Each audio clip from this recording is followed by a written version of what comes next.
Past couple of years, we have had nothing but bad news for Disney. Disney has had many lawsuits. Disney was in free fall last year, but seems that Disney's loss in streaming might soon break even. But there's a catch to this. I think the only reason they have said this mostly is because of that Taylor Swift movie they released on Disney Plus, which did probably get a lot of new people to subscribe, watch it multiple times, and then unsubscribe as well. They have not posted their subscriber numbers for Disney Plus. Okay, there is. Oh, here we go. We have the Disney Plus subscribers. So basically, mostly because of Taylor Swift, the Disney Plus core subscribers grew from 6 million. You can also say X-Men 97 being a success is also partial, but Disney finally has good news in Disney Plus. Remember, Disney Plus was struggling over the past year. Disney was struggling. They had all these box office failures. Can Disney finally turn itself around?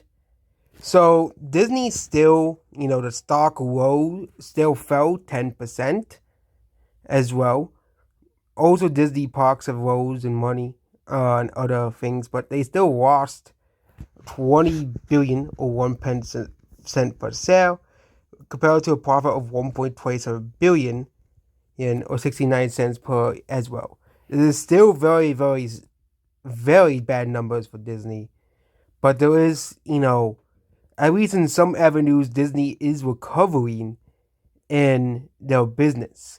So yeah, basically throughout the past year, Disney Plus has been losing subscribers, which means Disney will not hit the $300 million to 400 million subscribers they were hoping to get. They only have around 113 million global customers. Who is at 50 million? And ESPN because you can only get so many people to watch sports at 24.8 million. Okay, as well. I think the growth in Disney Plus is mostly due to the Taylor Swift movie and X-Men 97. With X-Men 97, a lot of people like that show. Yeah, a lot of people they were upset, and then, everybody will be silent. It's funny, the fandom mass will be silent about something if it's a success.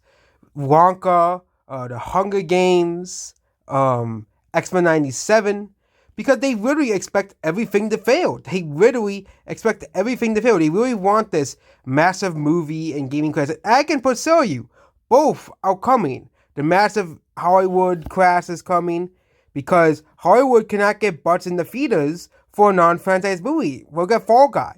Okay, we'll get that movie's failure to get butts in the theaters. Okay, that movie sort of made around $40 to $50 million opening week, and people will have been hyped for it.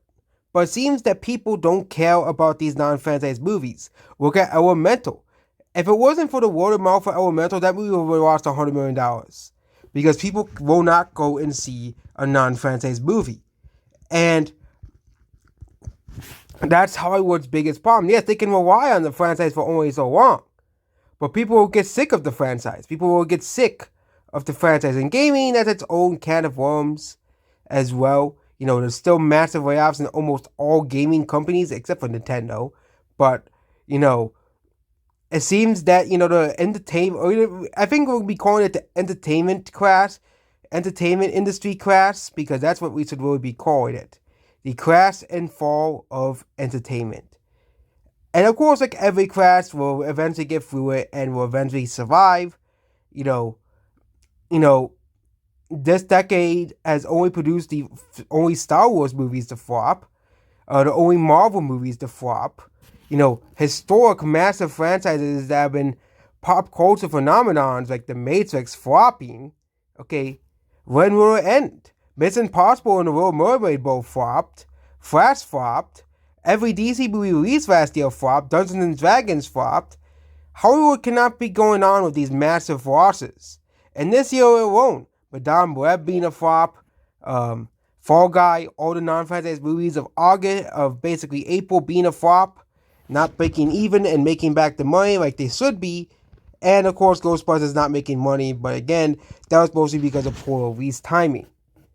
But Disney at least had some decent news, But we'll see next quarter to see if Disney's small recovery is just a fluke because of Taylor Swift and X-Men 97, or will it continue because you gotta have good stuff coming out for people to be hooked on to Disney Plus. So it seems that Disney's strategy, at least of this quarter, has worked.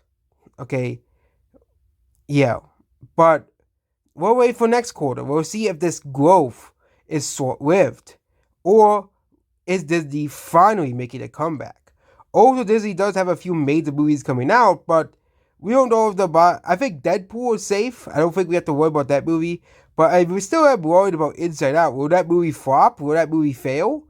Okay, that's the questions we're gonna have. Goodbye.